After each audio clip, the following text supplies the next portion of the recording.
In today's video, we're going to be talking about the supervolcano beneath Yellowstone that finally erupts. This is, of course, a fictional broadcast made for entertainment, but I'd love you to imagine it's really happening from now until the very end. We're also on Spotify now, so if you'd rather just listen to the audio, the link is sitting right there in the description. And as always, here's David and Sarah. Good evening, and if you are hearing my voice right now, I need you to stay with me because in the last 40 minutes, the world you woke up to has changed in a way that no model, no drill, and no map ever fully prepared us for. I am David Hale. Beside me is Sarah Donovan. What we are about to tell you is verified. It is confirmed by 3 independent monitoring networks, and it is the reason every station on this frequency has interrupted its scheduled programming. A geological event of the largest possible category has begun beneath Yellowstone in the northwestern United States. The caldera has opened. This is not a warning of what may come. This is a report of what is already happening. David, I want to speak directly to the families listening because I know the fear in a lot of living rooms right now is enormous. If you are in Montana, Wyoming, Idaho, or the surrounding states, the people you love may be asking you what to do, and you may not have an answer, and that is all right. We are going to stay on the air with you for as long as there is an air to broadcast into. We are going to give you what is true, gently but honestly. Take a breath, find the people in the room with you, hold on to them. We are only about 1 hour into this, and we are going to walk through it together. Let me establish the baseline facts because clarity matters more than ever now. At the top of the hour, the United States Geological Survey recorded a seismic swarm exceeding a magnitude of 7.9, followed by what monitoring stations describe as a caldera collapse across an area more than 40 miles wide. To put that in scale for you, the initial explosive column has already been measured, rising above 100,000 feet into the atmosphere, roughly 19 miles straight up. Ejected material is traveling outward at speeds recorded near 400 miles per hour. The temperature at the vent is estimated above 1,500 degrees Fahrenheit. These are the largest figures our instruments are built to record. And behind every one of those numbers is a person, David. We are already receiving messages, and I want to read one that came in a few minutes ago. A viewer who signs only as Taylor from Bozeman writes, and I am quoting them directly, "The sky went the color of an old bruise, and then it went black. My kids think it is nighttime. I told them it is nighttime so they would not be scared. Please tell me my house is far enough away. Taylor, I cannot promise you what I do not know, but I can tell you that you did the right thing keeping your children calm. Stay indoors, seal your windows with whatever you have, wet towels, tape, anything. Keep your family close and keep listening." That instinct to seal the home is correct, and I want to reinforce the technical reason.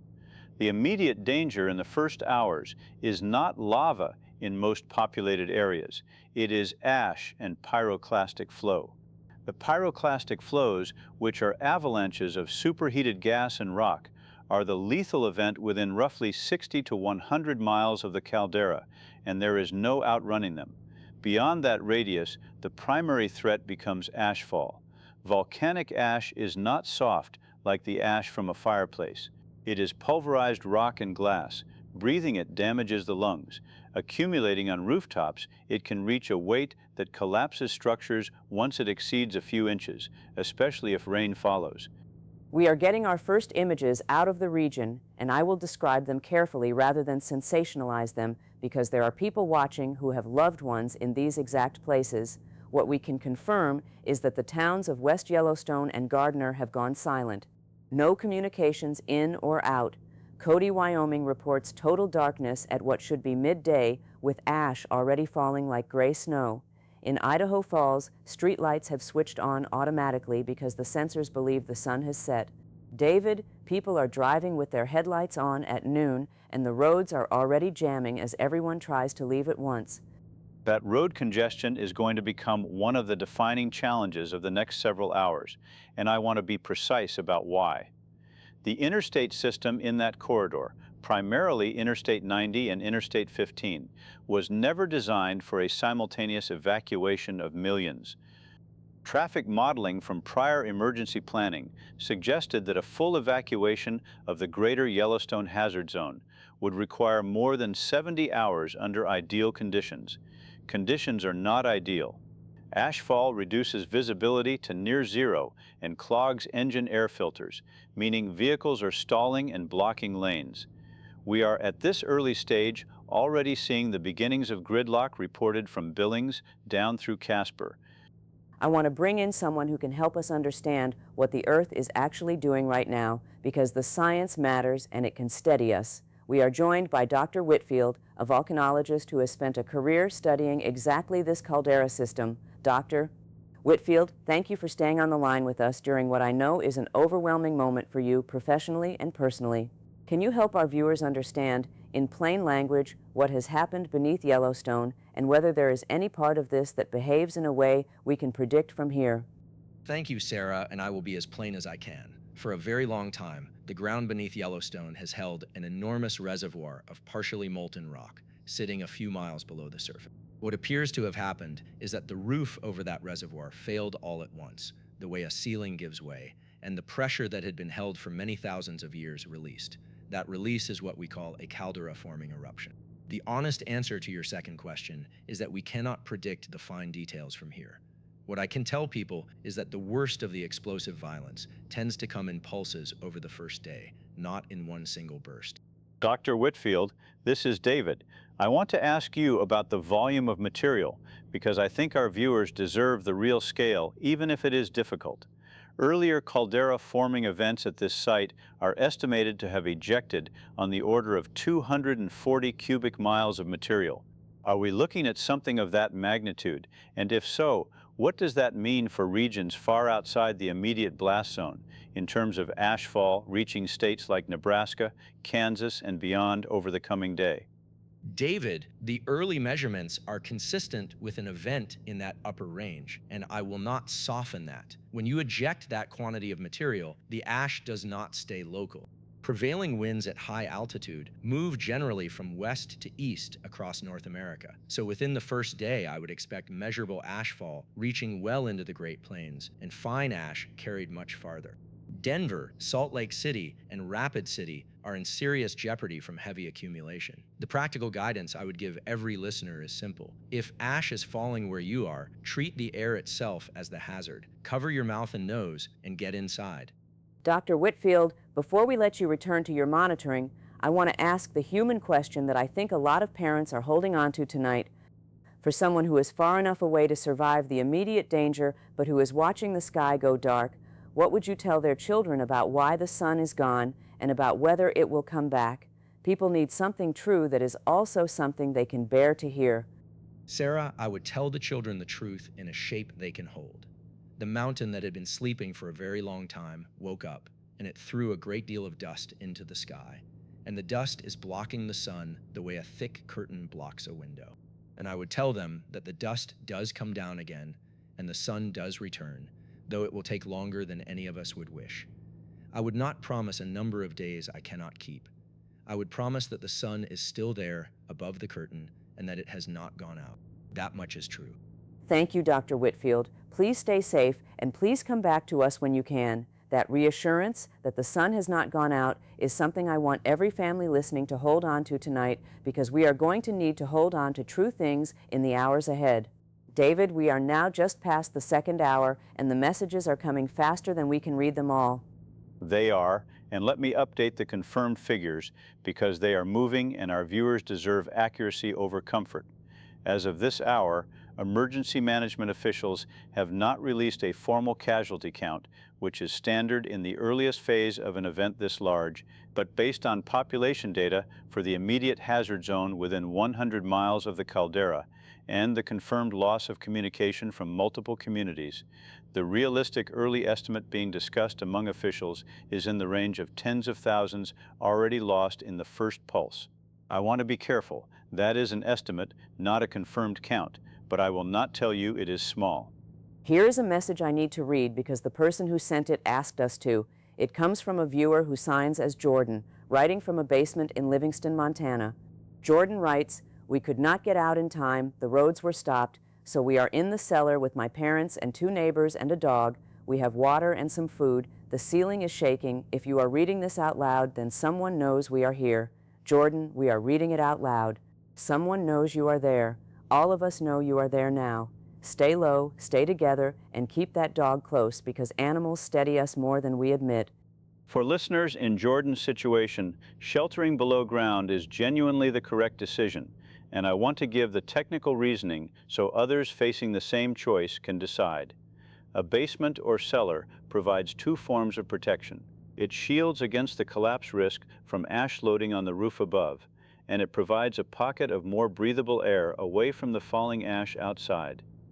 If you are underground, seal the gaps around the door at the top of the stairs with wet cloth. Ration your water. An adult needs roughly 1 gallon per day at minimum. Do not light open flames if you can avoid it, because in a sealed space you are competing with the fire for oxygen. We are hearing now from areas farther out, and the fear is spreading faster than the ash itself. In Salt Lake City, which sits well outside the immediate blast zone, our reports describe grocery stores emptied within the first hour, gas stations with lines stretching for more than a mile, and families loading vehicles without knowing where to go, only that they should go. David, there is a particular kind of panic that happens when people can see a threat coming but do not yet feel it, and I think we are watching an entire region enter that state at the same moment. That anticipatory panic has real physical consequences on infrastructure, and we are already tracking them. The electrical grid across the northern Rockies is under severe strain.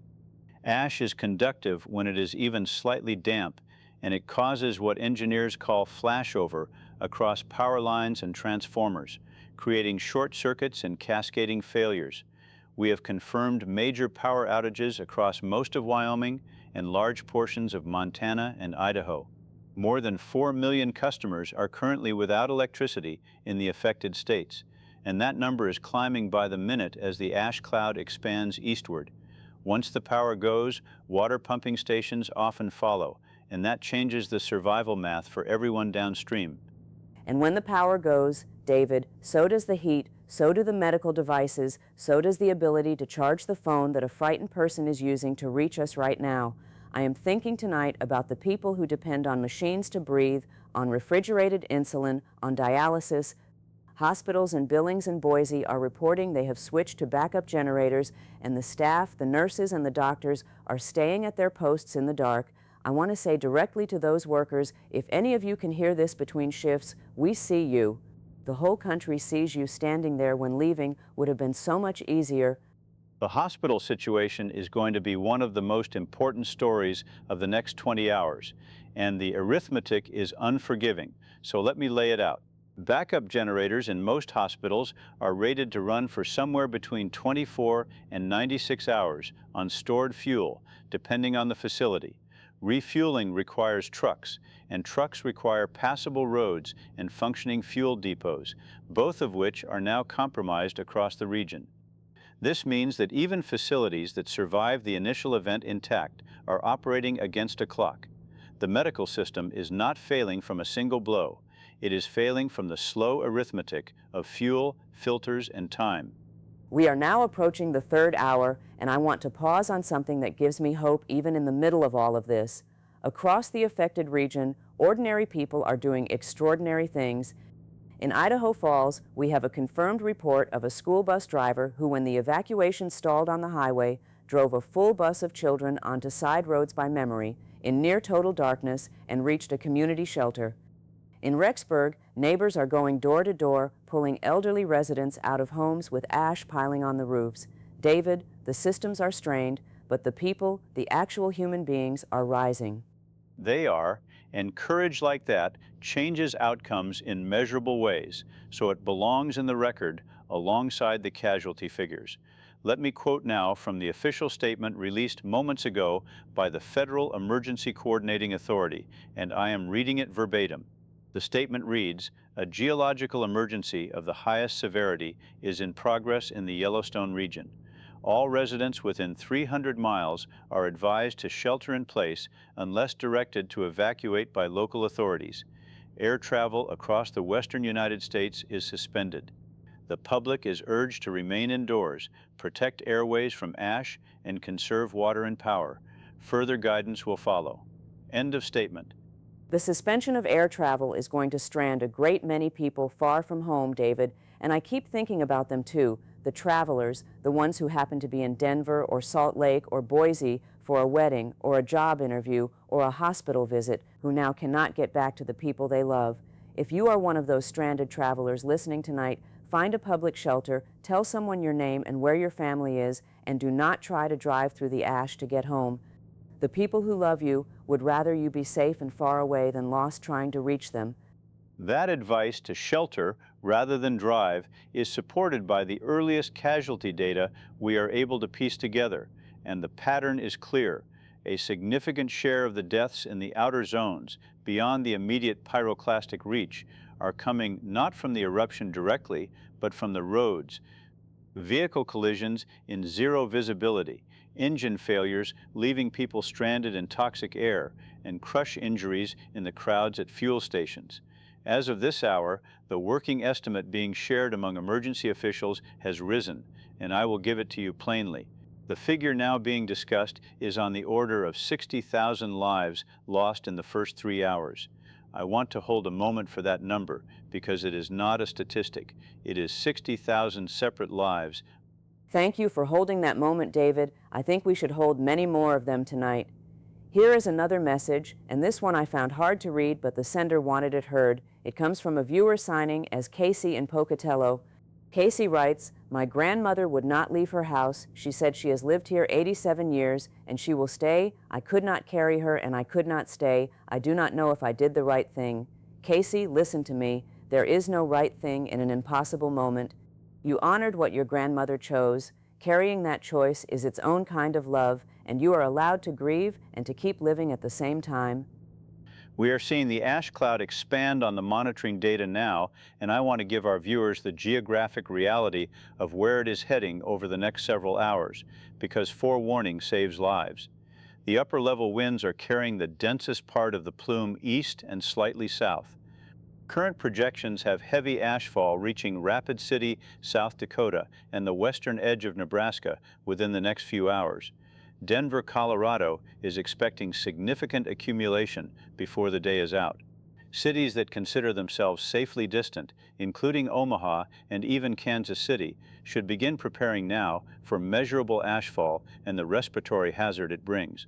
And for those cities that have a few hours of warning, David, that warning is a gift, and I want people to use it well rather than waste it on panic. If you are in Denver, in Rapid City, in the path but not yet under it, this is your window. Fill containers with clean water now while the taps still run. Bring pets indoors, find the masks, even the simple ones, and set them by the door. Check on the neighbor who lives alone. Charge every device while the power holds. The people who prepare calmly in the next few hours will be the ones who can help others when the ash arrives. The preparation window is closing faster than many will expect, and the data tells us why. The plume is not advancing at a walking pace. High-altitude winds across the plains commonly move at 60 to 100 miles per hour, which means the leading edge of measurable ash can cover the distance from Yellowstone to the Nebraska line in a matter of hours, not days. This is one of the reasons events of this class are so lethal. The immediate blast zone is horrifying but geographically limited. It is the ash moving at the speed of the jet stream that turns a regional catastrophe into a continental one within the first day. We are just crossing into the 4th hour now, and I want to check in with all of you who have been sitting with us in the dark. If your power is out and you are hearing this on a battery radio, you are not alone in that darkness. There are millions of us in it together tonight. I have a message here from a viewer signing as Morgan, somewhere in rural Wyoming, who wrote simply, "Still here. Roof is holding. We brushed the ash off twice already. Tell everyone that brushing the roof works. Morgan, thank you. That is real usable wisdom, and I am passing it along. If you can safely reach your roof and clear the ash before it grows heavy, you may save your home and the people under it." Morgan's advice is sound, and it addresses one of the leading causes of structural death in ashfall events, so I want to expand it with a caution. Roof collapse from ash loading is a serious and underappreciated killer. Ash weighs far more than snow, and wet ash can exceed 100 pounds per cubic yard. A flat roof under a foot of wet ash can be bearing many tons it was never engineered to hold. Clearing it helps enormously, but do it carefully. Wear eye protection and cover your airway, because the act of disturbing ash sends fine glass particles into the air you breathe. Save the house, but do not lose the person clearing it. There is a tension in everything tonight, David, between the instinct to protect what we have built and the need to protect the fragile bodies that built it. And I keep coming back to the children in all of this. We received a message from a teacher, signing as Reese, who is sheltering with a class that could not be sent home in time somewhere near Twin Falls. Reese writes, "I have 19 children in a school basement. We are singing to keep them calm. Some of them are asking for their parents, and I do not have answers, but we are singing. Reese, keep singing. You are giving those 19 children the memory that someone stayed and someone sang. That is everything." The situation for sheltered groups like Reese's classroom is precisely where the coming hours will be decided, and I want to give the practical timeline that matters for them. In a sealed basement shelter, the two resources that run out are breathable air and water, in that order of urgency in a crowded space. 19 children and an adult in a modest basement can consume the readily available oxygen faster than people expect, which is why brief, careful ventilation matters even during ashfall. The guidance is to keep the space sealed against heavy ash, but to allow small, filtered air exchange when the ashfall lightens between pulses. Rescue for these groups depends entirely on whether roads reopen, and that returns us to the fuel and filter problem. We are getting word now, David, of the first organized rescue efforts beginning to move, and I find genuine hope in it. The National Guard in several states has been activated, and specialized vehicles built to operate in low visibility and heavy debris are reportedly moving toward the outer edges of the ash zone. These are the people who run toward what everyone else is running from. I want to say to every Guard member, every firefighter, every volunteer pulling on a mask and heading into that gray dark tonight, the entire country is holding its breath for you and with you. Come home to your families when you can.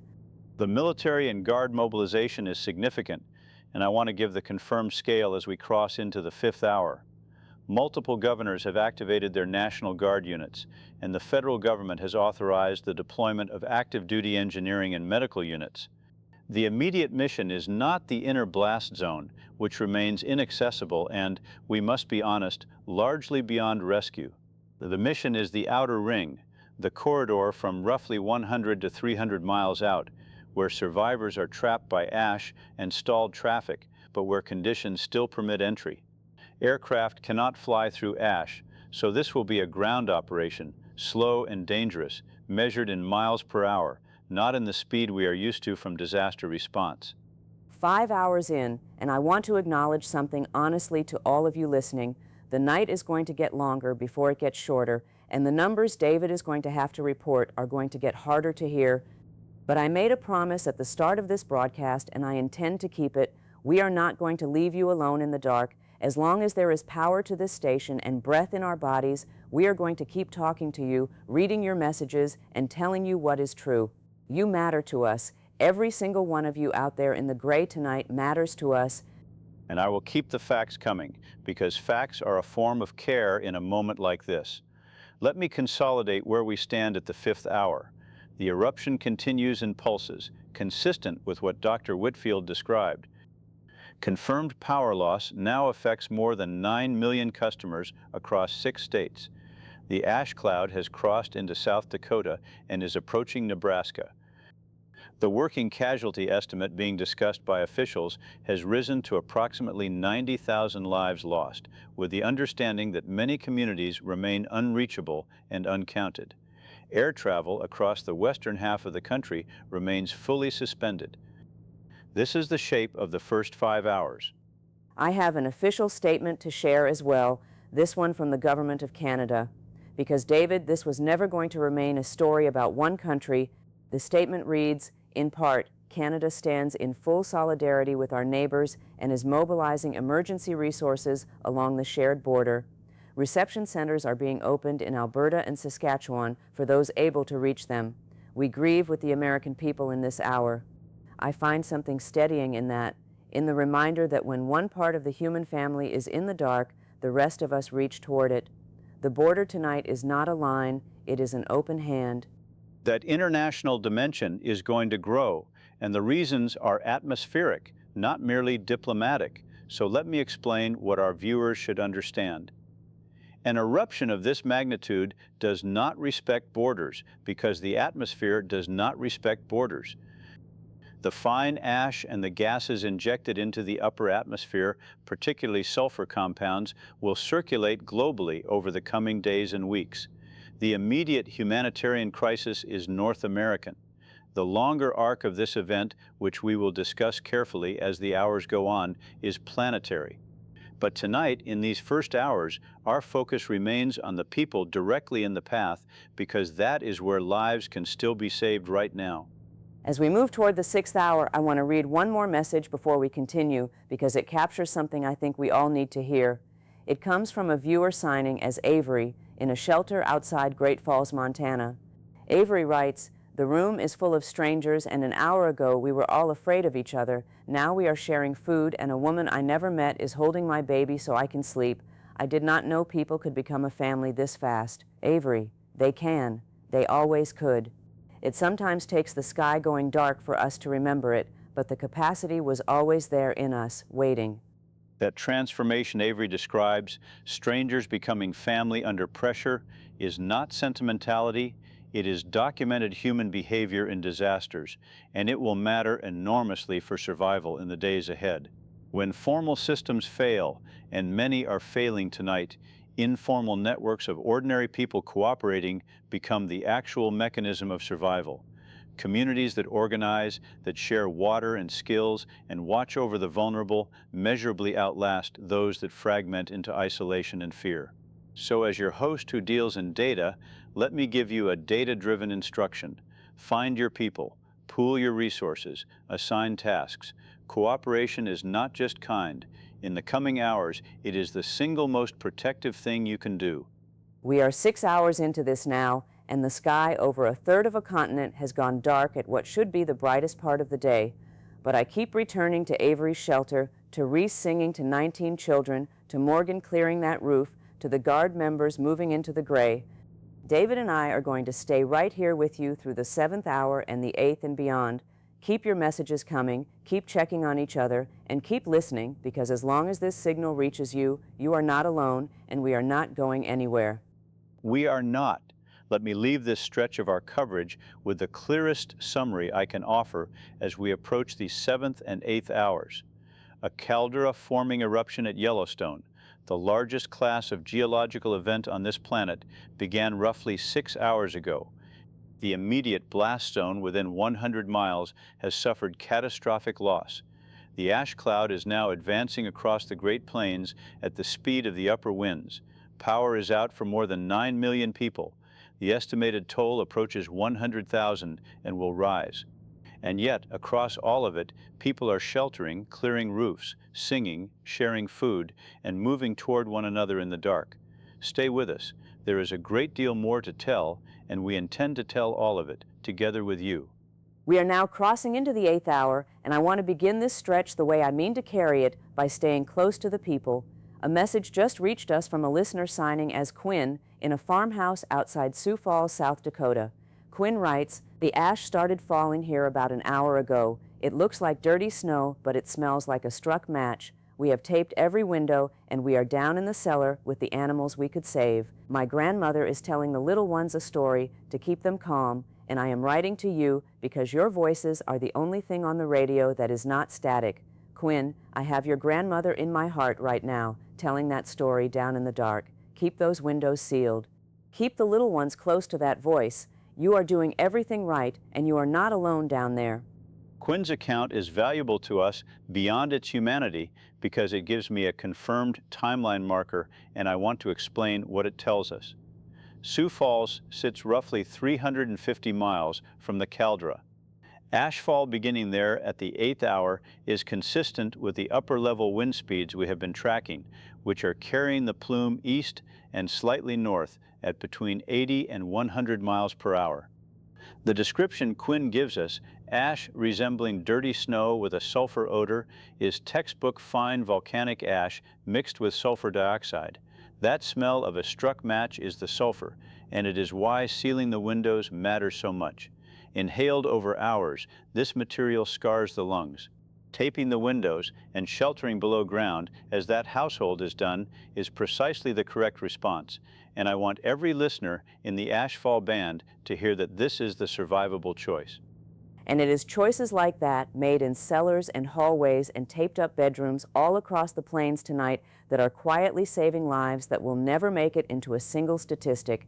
I want to share where the human picture stands as best we can see it 8 hours in. The shelters that opened in the first hours are now full, many of them beyond what they were built to hold. In Denver, in Salt Lake City, in Boise, gymnasiums and churches and school cafeterias have become cities of strangers. We are hearing of a high school in Casper, Wyoming, where the teachers stayed through the night, keeping 400 people fed and calm on supplies meant for a single day. When the systems we build for ordinary times are overwhelmed, it is ordinary people who become the system. That is the story underneath every number David reports. Let me give you those numbers plainly, because 8 hours in, honesty requires it. The working casualty estimate being discussed by federal and state officials has now risen to approximately 140,000 lives lost. I want to be careful with that figure. It reflects the inner blast zone and the earliest collapses, and it does not yet account for the many communities within 150 miles that remain entirely unreachable. Power is now out for more than 14 million customers across 8 states, as the grid failures cascade outward along transmission lines coated in wet, conductive ash. 3 major interstate corridors, sections of Interstate 90, Interstate 25, and Interstate 80, are impassable, stranding an unknown number of vehicles. This is the measured shape of the 8th hour, and I will not soften it. Thank you for holding that line between honesty and cruelty, David, because there is a difference, and our listeners deserve the honest version delivered with care. I want to read an official statement now, one that I think speaks to the courage still moving through all of this. It comes from a coalition of hospitals in Denver, and it reads, in part, our facilities are operating past capacity, and we have converted lobbies, chapels, and parking structures into treatment areas. Every off-duty nurse and physician who can reach us has come in on foot through the ash. We are triaging by need, not by paperwork, and we will not turn away anyone who arrives. To the families searching for loved ones, we are keeping written records by hand, and we will reunite you when we can. I read that and I think of every one of those clinicians walking through falling ash toward the work instead of away from it. That hospital statement points to a technical reality I want our viewers to understand as we move deeper into the 8th and 9th hours, which is the strain on medical infrastructure. Hospitals depend on electricity and on resupply. With the grid down across 8 states, facilities are running on backup generators, and generators require diesel fuel. A typical hospital generator holds enough fuel for between 24 and 96 hours of continuous operation, depending on the facility. With fuel deliveries halted by impassable roads, the clock on those generators is already running. This is why you are hearing appeals for fuel alongside appeals for blood. The medical system is not only treating the injured, it is racing its own power supply, and that race will define the next stretch of hours. We are about 9 hours in now, and I want to slow down and simply be with you for a moment, all of you listening in the dark. I know some of you have been awake since this began. I know some of you are sitting with a phone that has stopped receiving replies, waiting for a name that is not coming through. I want to say to you directly that your waiting is not foolish and your hope is not naive. All across the outer ring, people are being found. Roads are being cleared one stalled car at a time. The silence on the other end of your message is very often just a dead battery, a down tower, a person sheltering exactly as they should be, unable to answer but very much alive. Do not let the quiet convince you of the worst. Hold your hope. We are holding it with you. To reinforce Sarah's point with what the data actually supports, communication silence in a disaster of this scale is overwhelmingly a function of infrastructure, not of casualties. When cellular towers lose power and backhaul connections fail, Entire regions go dark on the network while the people inside them remain alive and sheltering. We have confirmed that the major carriers have lost service across most of Montana, Wyoming, Idaho, and the western Dakotas, affecting an area larger than several eastern states combined. So when a message goes unanswered from that region, the mathematically likely explanation is a dead network, not a dead loved one. I offer that not as false comfort, but as a genuine probability assessment. The infrastructure failure is vast, and it is masking an enormous number of survivors.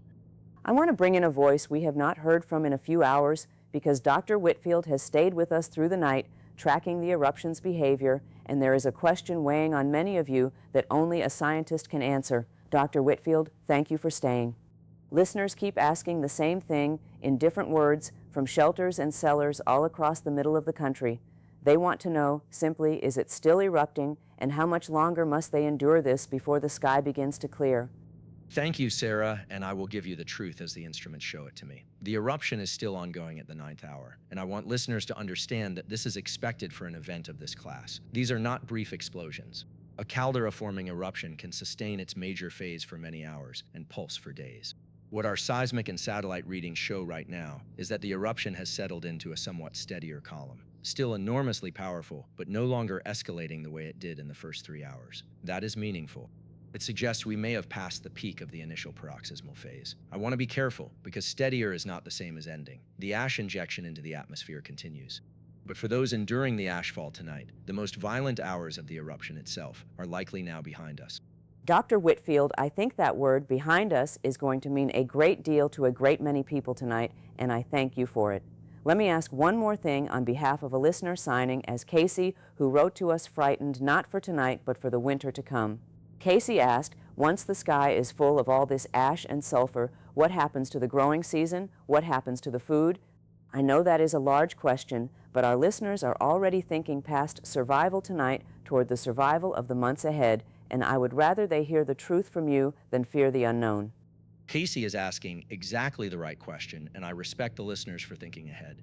The honest answer is that the sulfur injected into the upper atmosphere will spread around the globe over the coming weeks and will reflect a portion of the sunlight back into space.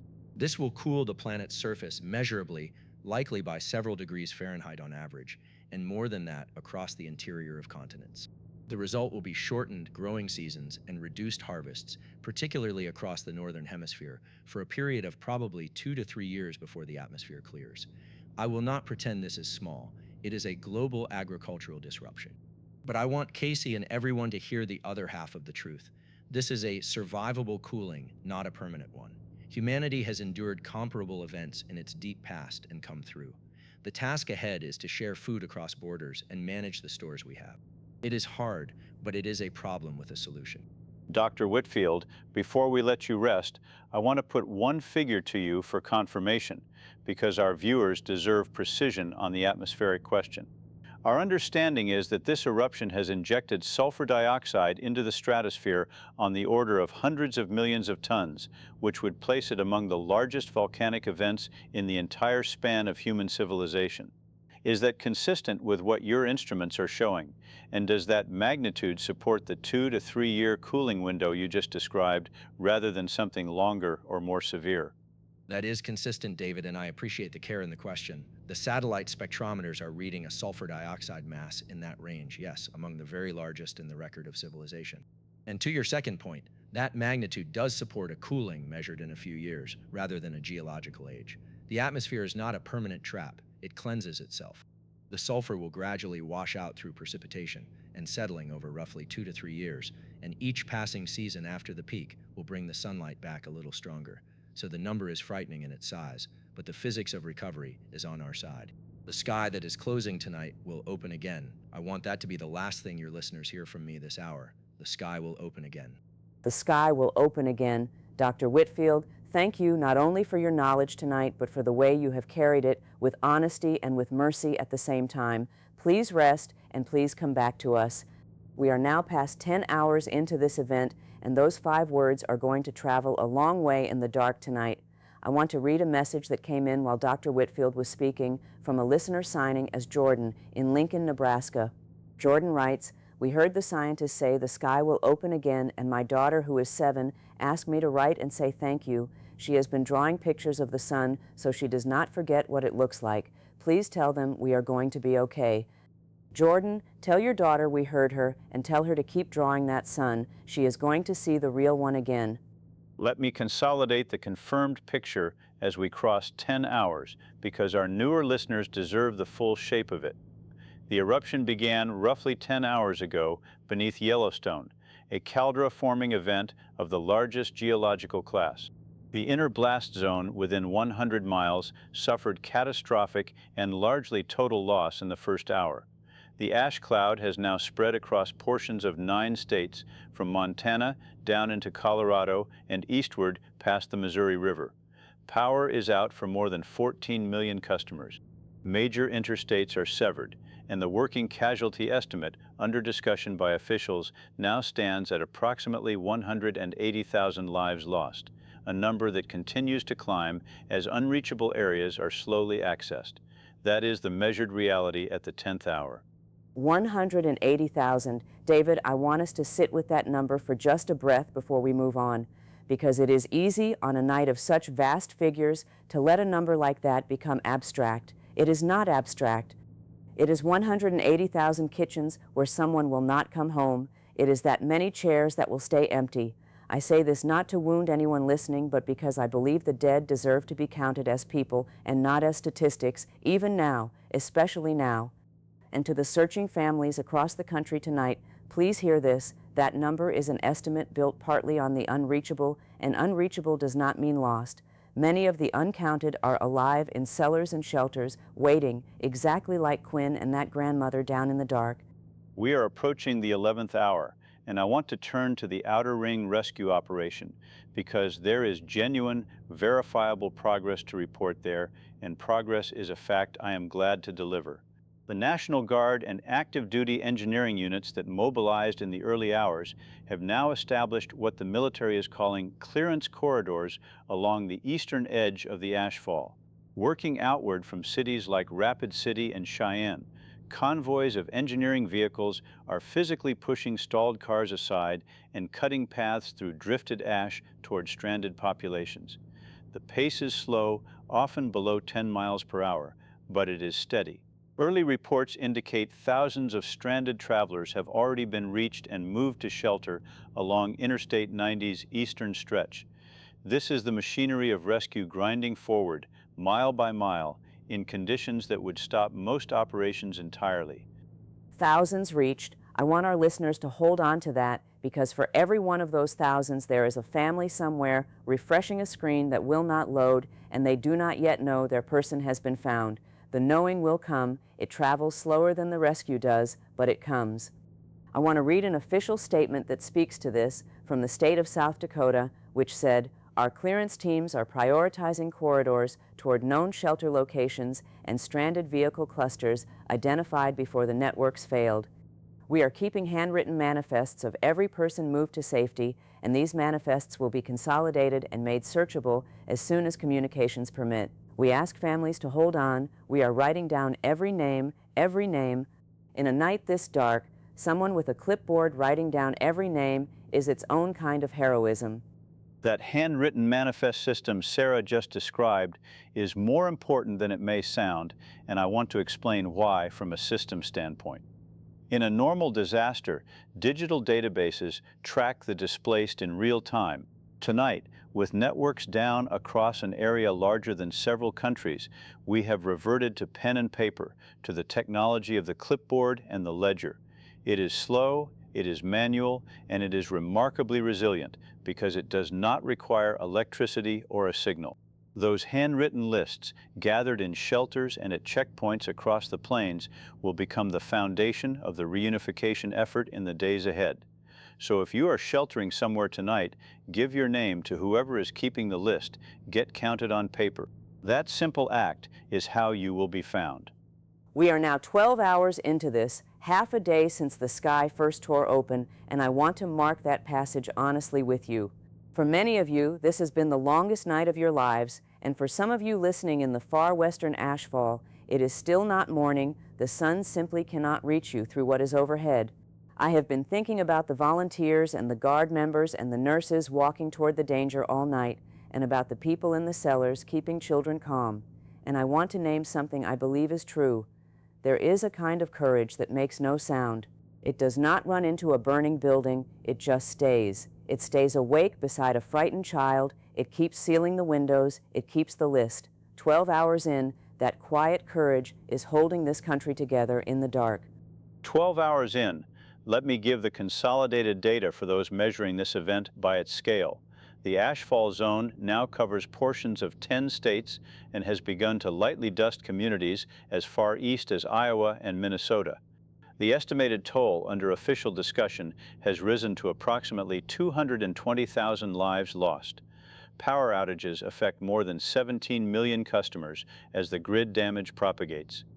However, I want to pair those hard numbers with a countervailing figure because both are true. The number of people confirmed, reached, and moved to shelter by rescue operations has now climbed into the tens of thousands, and it is rising faster than it was even 2 hours ago as the clearance corridors lengthen. The tragedy is enormous, so is the rescue. Both are real at the 12th hour.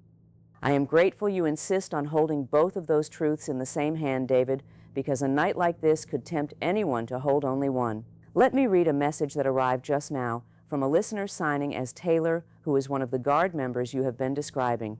Taylor wrote from a stopped vehicle on Interstate 90, "We have been clearing this stretch for 6 hours. My arms do not work right anymore, and the ash is in everything. But 20 minutes ago, we opened a car we thought was empty, and there was a whole family inside, alive. They had been there since the first hour. The father shook my hand and could not speak. That handshake is why I am still out here. Tell people we are coming. Taylor, we are telling them. Every cellar, every shelter, every stopped car with a light still on inside it. Taylor and thousands like Taylor are coming for you."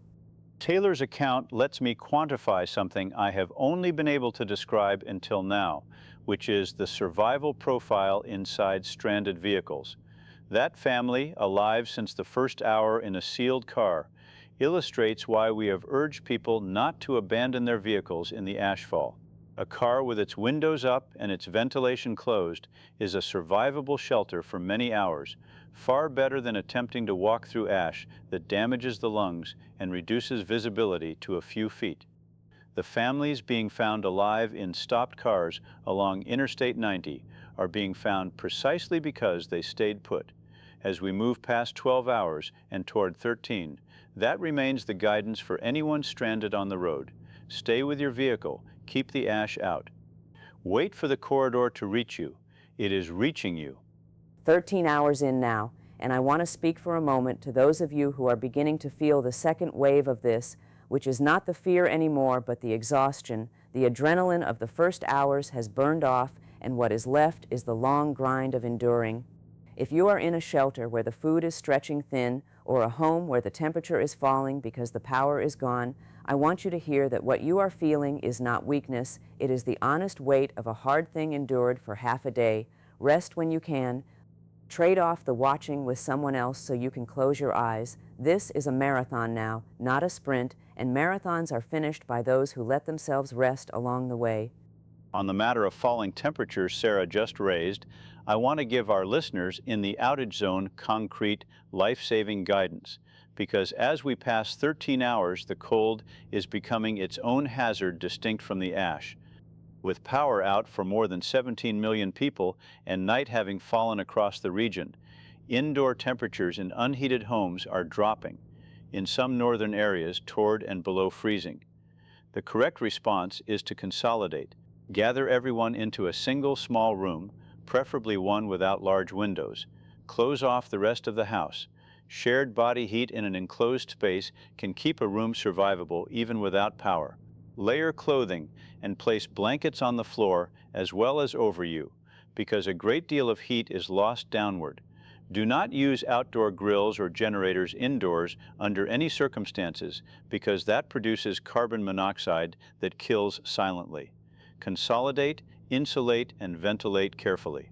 That is how you outlast the cold tonight. We are coming up now on 14 hours since the sky first went dark, and I want to read something that I think holds this entire night inside it. It came from a listener signing as Morgan, the same Morgan, I believe, who was clearing that roof for us hours ago near Billings. Morgan writes, "We finished the roof, and then we did the neighbor's roof, and then a stranger's. It is the middle of the night, and there are 6 of us now working by the light of one truck. We do not really know each other's names, but we know each other's hands. When this is over, I do not think we will ever be strangers again. Morgan, you have said in a few lines what I have been trying to say all night. You did not know each other's names, but you knew each other's hands. That is what is being built out there in the dark, house by house, roof by roof. That is what is going to remain." 14 hours in, and as Morgan and those 6 work by the light of a single truck, let me give the consolidated picture one more time, because the shape of this event is still changing hour by hour. The eruption, per Dr. Whitfield's instruments, remains ongoing, but is held to the steadier column described earlier, no longer escalating. The ash fall now lightly reaches 10 states. Power is out for more than 17 million. The official casualty estimate under discussion stands near 240,000 and is rising more slowly now than in the early hours, which itself is meaningful because a slowing rate suggests the most lethal phase has passed. Against that, tens of thousands have been reached and sheltered. That is the honest ledger at the 14th hour, loss and rescue side by side, and we will keep reading both columns to you as we move toward the 15th hour and the first faint hope of a dawn somewhere beyond the ash. The first faint hope of a dawn. David, I want to carry us across into the 15th hour on those words, because somewhere east of all this, past the edge of the ash, the sun is coming up right now over people who can see it, and it is the same sun that Jordan's 7-year-old has been drawing, the same one Dr. Whitfield promised would open the sky again. To all of you still in the dark tonight, in the cellars and the shelters and the stopped cars with the lights still on, that dawn is coming toward you too. It is just walking slower than you want it to, the way the rescue does, the way the knowing does. But it is coming. Stay with us into the 15th hour. Keep sealing those windows. Keep writing your names on the lists. Keep knowing each other's hands. We are not leaving you, and neither is the morning. We are 15 hours into this event now, and I want to begin this hour with the numbers, because the numbers are where I can be most honest with you. The eruption beneath Yellowstone continues, but the readings Dr. Whitfield's instruments are returning have held steady for several hours, which is the first sustained good news I have been able to report. The ash column has not grown taller. The ash fall now touches parts of 10 states, from Montana and Wyoming outward across the Dakotas, Nebraska, Idaho, Utah, Colorado, Kansas, Minnesota, and the northern reach of Iowa. Power remains out for more than 17 million people. The working casualty estimate stands near 250,000, and I want to be precise about why that figure keeps climbing, even as the danger steadies. It is not that new harm is arriving at the rate it did in the first hours. It is that the corridors are reaching places we could not see before, and some of what they find is loss that already happened in the dark. We are counting backward now as much as forward. And David, that is a hard thing to sit with, that some of the rising number is not new tragedy, but old tragedy finally being seen. I keep thinking about the people who did everything right, who sealed their windows and gathered their families and simply ran out of time before anyone could reach them. We owe them the count. We owe them the honesty of not looking away from it. But I want to hold that alongside what is also true at 15 hours, which is that the shelters in Rapid City and Bismarck and Sioux Falls are full of people who are alive tonight because a stranger opened a door. A listener signing, as Casey wrote to us a few minutes ago, we took in 9 people we had never met. The youngest is a baby. We are down to our last candles, but the baby is asleep and warm, and that feels like enough right now. Casey, it is enough. It is more than enough. That warmth Casey describes matters more than sentiment tonight, Sarah, because it is quite literally keeping people alive. Let me update the temperature picture, since as we move deeper into this second night, the cold is the hazard I am watching most closely. Across the northern outage zone, in Bismarck and Fargo and the smaller towns strung along the high plains, overnight lows are settling into the low 20s Fahrenheit, and in the highest elevations, the readings are dipping into the teens. In an unheated home, indoor air can fall to those levels within several hours once the power is gone. That is why the consolidation guidance remains the single most important thing I can repeat. One small room, everyone together, doors closed against the rest of the house, blankets beneath you as well as over you. A room full of 9 people, as Casey describes, generates real and measurable heat. The body is a furnace that runs on very little. Gather the furnaces into one room and close the door on the cold. We are just past 16 hours now, and I can feel something changing in the messages that are reaching us.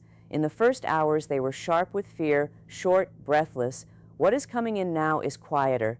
People are tired in a way that has settled into their bones. A listener signing as Riley wrote, "It is the middle of the night and my kids finally fell asleep on the floor next to me. I have been awake since it started because someone has to watch the window. I am not scared anymore. I am just so tired. Tell me it is almost morning." Riley, I am going to tell you the truth because I think you have earned the truth. It is not almost morning, not yet. There are still hours of dark ahead of you, but you have already carried the hardest part of the night. The watching you have done while your children slept is the bravest ordinary thing a person can do, and morning is closer now than it has been since this began. Riley asked a question I can actually answer with precision, Sarah, so let me give it. When will there be light? The honest answer involves 2 different kinds of morning. The first is the ordinary sunrise, which for the eastern edge of the affected region will arrive in a little under 3 hours, though I have to be candid that under a heavy ash sky it will register as a dim gray rather than true daylight. The second and more meaningful morning is when the ash column thins enough for sunlight to genuinely reach the ground, and Dr. Whitfield's projections, which we will revisit shortly, place the beginning of that further out, measured in days rather than hours. So to Riley and to everyone counting the minutes, hold this. A gray dawn is coming within hours. It will not be bright, but it will be light enough to see your neighbor's roof, light enough to see the road, light enough to work. That is the morning that arrives first. And I think there is something merciful in that, David, that the first morning to arrive is the working morning rather than the beautiful one, because people do not need beauty right now. They need to be able to see well enough to keep going. I want to bring Dr. Whitfield back to us because we are 17 hours in, and I know there are people who have been awake this entire time, waiting to hear whether the thing that took the sky is finally loosening its grip. Dr. Whitfield has been at the monitoring station without rest since before the first column rose and has agreed to give us the clearest picture the instruments can offer at this hour. Dr. Whitfield, thank you for staying with us through this long night. Tell us what the ground is saying now. Thank you, Sarah. What the ground is saying at this hour is the most encouraging thing I have been able to report since this began. The tremor signature beneath the caldera has been declining steadily for roughly the last 6 hours. At the peak, early in the event, the instruments were registering a sustained violence in the earth that I frankly did not have language for. What we are seeing now is a caldera that is venting rather than escalating. The eruption is not over, and I want to be careful not to promise anyone that it is, but the engine driving it has passed its most powerful phase. The ash column has stopped growing. The rate of new material reaching the upper air is falling. In the language of my field, this event has crested. The mountain has done the worst of what it was going to do. Dr. Whitfield, that word crested is going to matter enormously to the people listening, so I want to make sure I understand its limits. When you say the worst is done, are you speaking of the eruption itself, the ash fall, or the longer consequences to climate and growing seasons that we discussed earlier? Because those are 3 different clocks, and I want our listeners to hold the right expectation for each. That is exactly the right question, David, and you are right that they are 3 different clocks. The eruption has crested, and I expect the column to continue weakening over the coming days rather than growing. The ash fall will taper along with it, though the ash already suspended in the high atmosphere will take far longer to settle, and some regions will see gray skies for weeks. The 3rd clock, the climate clock, is the slowest and the one I cannot soften. The material already lofted will cool the region and disrupt at least one growing season across the affected states and likely beyond. So the immediate answer for tonight is genuinely hopeful. The danger falling from the sky is easing. The longer work of feeding people through a hard year is the challenge that begins when the ash stops falling. and it will ask more of us over months than this night has asked in hours. Dr. Whitfield, before you go back to the instruments, I want to ask you something that is not scientific, and you can answer it however you like. You have been awake and watching this for 17 hours. What is the thing you most want the people listening to know right now, in whatever words you would use if the instruments were switched off? If the instruments were switched off, Sarah, I would tell them this. I have spent my whole working life studying this caldera, and for years the question that kept me awake was whether we would ever see it wake. Tonight it woke, and it has been the worst night of my life to witness. But the same science that let me watch it also let us warn people, move people, and understand within hours that it had crested. Every person in a shelter tonight is proof that knowing the mountain mattered. So the thing I want them to know is that they were not helpless in front of it. We saw it coming as well as anyone ever could, and that warning is why so many are still alive to hear my voice. Hold on to the morning. The mountain is quieting. Thank you for letting me say that. Thank you, Dr. Whitfield. Go and rest if you can, and know that a great many people just exhaled for the first time in 17 hours because of what you said. David, the mountain is quieting. I have been waiting all night to be able to say those 3 words back to our listeners. The mountain is quieting, and now the work changes shape, Sarah. Let me give the consolidated picture as we cross into the 18th hour, because the ledger looks different now that the engine has crested. The eruption continues but is weakening. The ash fall still reaches 10 states, but is no longer spreading to new ground at the rate it was. Power remains out for more than 17 million, and restoring it becomes the central labor of the coming days. The casualty estimate under discussion stands near 260,000, and I expect that figure to keep rising for some time yet, not because the danger is growing, but because the corridors are still reaching places that went dark hours ago. Against that loss, the rescue numbers are now the faster-moving figure. Tens of thousands reached and sheltered in the last hours alone. For the first time tonight, the column of the saved is growing faster than the column of the lost. For the first time tonight, the saved are outpacing the lost. David, I want everyone still awake out there to hear that sentence and hold it, because it is the hinge this whole night has been turning toward. We are 18 hours in, and a listener signing as Avery just wrote something I want to read in full. Avery wrote, I run a small diner off the highway outside Rapid City. The power is gone, but the gas still works, so we have been cooking everything in the walk-in before it spoils and handing it out the window to anyone who stops. We have fed maybe 400 people since dark, National Guard, families, a man who just sat down and cried into a bowl of soup. We are not going to make any money this year, but I have never felt richer in my life. Avery, that diner off the highway is going to be a story people tell for the rest of their lives. 400 bowls of soup handed out a window into the dark. That is what people are. Avery's diner is also, in the coldest analytical terms, a functioning node of a food distribution network that no agency planned, and I want to dwell on that for a moment because it matters for what comes next. As we pass 18 hours, the formal relief structure, the guard corridors, the shelter system, the supply staging out of Denver and Minneapolis is being matched line for line by an informal one. Diners cooking their freezers empty, churches opening basements, farmers with generators running warming stations in their barns.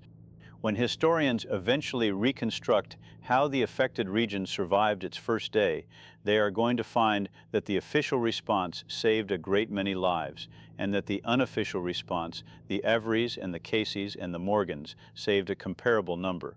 Both networks carried the weight. Neither could have carried it alone.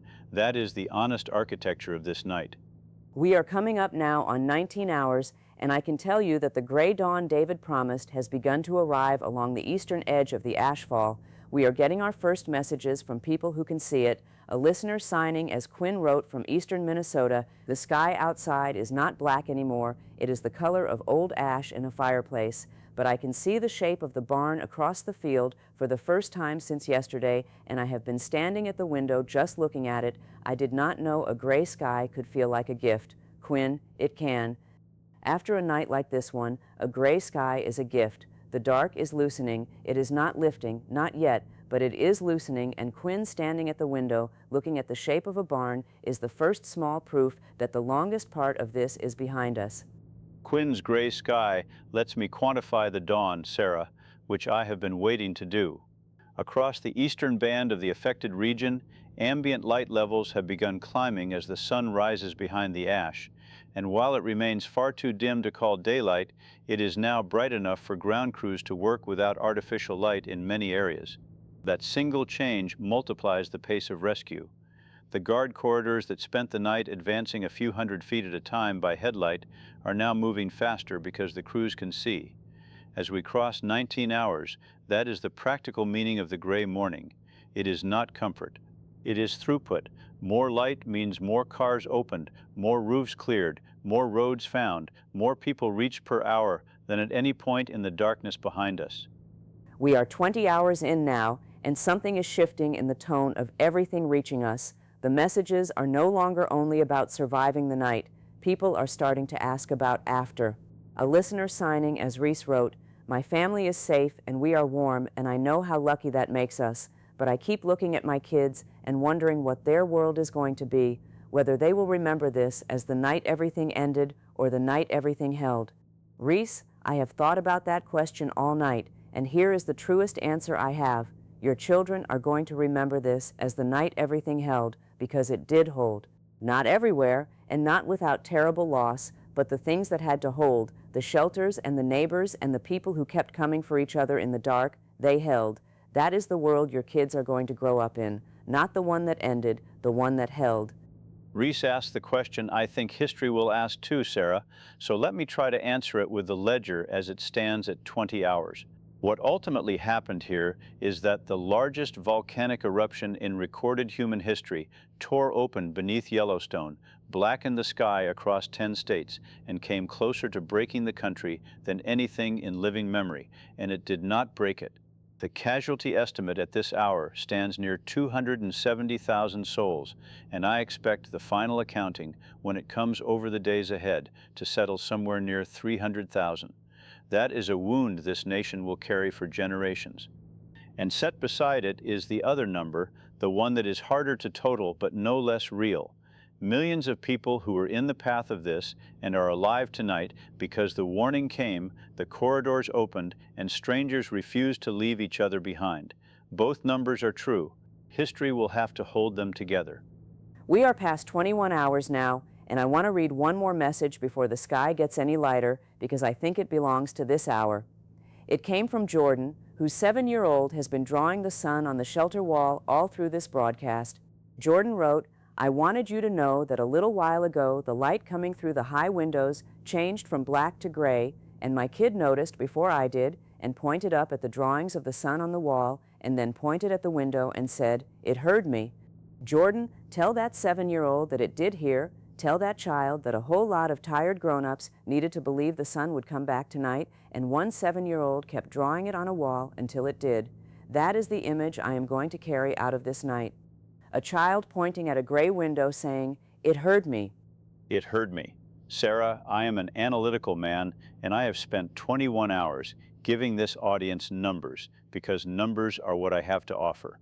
But I have been doing this a long time, and I know when a number cannot hold a thing, and that child pointing at the window is one of those things. So let me simply give the last of the hard figures and then step out of their way. The eruption has crested and continues to weaken. The ash fall is tapering. Power restoration crews are moving into the eastern zones as the light allows. The casualty estimate stands near 270,000 and will rise toward its final total in the days ahead. And the sun, dim and gray and veiled, is up over a country that is still here. Those are the facts at 21 hours. The rest of what matters tonight is not a fact. It is a child at a window. We are moving into the 22nd hour, and I can hear in your voice, David, and I can feel in these messages that we are all coming down off of something enormous together. The fear that owned the first hours is gone. What is left is exhaustion and grief for what was lost, and underneath both of those, so quietly that people are almost afraid to name it, relief. A listener signing, as Cameron wrote just now, "I do not have anything dramatic to tell you. We just made it through. We are all here. The coffee is cold and the power is still out, and my hands will not stop shaking, but we are all here. Thank you for talking to us all night. I do not think we would have kept it together without a voice in the dark. Cameron, you would have. You had it in you the whole time. But we were honored to be the voice while you found it. Cameron says something there that I want to answer honestly as we near 23 hours, because it touches on why we have stayed on the air this entire night without leaving. We are not what kept people alive tonight. The shelters kept people alive. The corridors and the diners and the neighbors and the warning that came in time kept people alive. What a voice in the dark can do is smaller than that, but it is not nothing. It can tell you that you are not the only one awake. It can tell you what is true when rumor would tell you worse. It can count the hours with you so that the night has a shape and an end. That is all we have done here, and we have done it because we believed that on a night like this one, a steady voice saying here is what is real is worth staying for. We stayed because you stayed. It is that simple. We are 23 hours in now, David, nearly a full day since the sky first went dark, and I think it is time to begin letting this broadcast come to rest, the way the night itself is finally coming to rest. The messages arriving now are slower, further apart, softer. People are sleeping. All across those 10 states, in shelters and cellars and warm consolidated rooms and stopped cars with the lights still on inside them, the people who watched the window all night are finally letting their eyes close because someone told them the mountain has quieted and the gray morning has come and it is safe at last to rest. A listener signing as Taylor, the same guard member from the highway, wrote one last line an hour ago. We opened the last car on our stretch and it was empty and clean, no one left behind. We are going home to sleep. Tell them we did not leave anyone. Taylor, we are telling them. You did not leave anyone. You did not leave anyone. Let me give the final accounting, Sarah. The last time I will read these numbers tonight, and then I think we should let the morning have the rest. A full day on, the eruption beneath Yellowstone has crested and is weakening steadily and is expected to continue easing over the days ahead. The ash reached 10 states and blackened the sky for the better part of a day, and it is thinning now, though gray skies will linger for weeks, and the growing season ahead will be hard. Power is beginning to return in the eastern zones and will spread westward as crews reach the interior. The lives lost stand near 270,000 tonight and will climb toward roughly 300,000 as the last dark places are reached, and this country will carry that grief for a very long time. And millions who stood in the path of the largest eruption in human history are alive this morning. The nation is wounded, and the nation is here. Both of those are true, and I will not soften either one. The nation is wounded, and the nation is here. David, I want to say the last of it gently because there are people out there finally falling asleep to the sound of our voices, and I do not want to be the thing that wakes them. Here is what remains after this longest of days. The mountain is quieting, the gray morning has come, the lists of names got longer all night with the found, the diner off the highway fed 400 people out a window, 6 strangers cleared roofs by the light of one truck until they knew each other's hands. A 7-year-old drew the sun on a wall until the window turned from black to gray.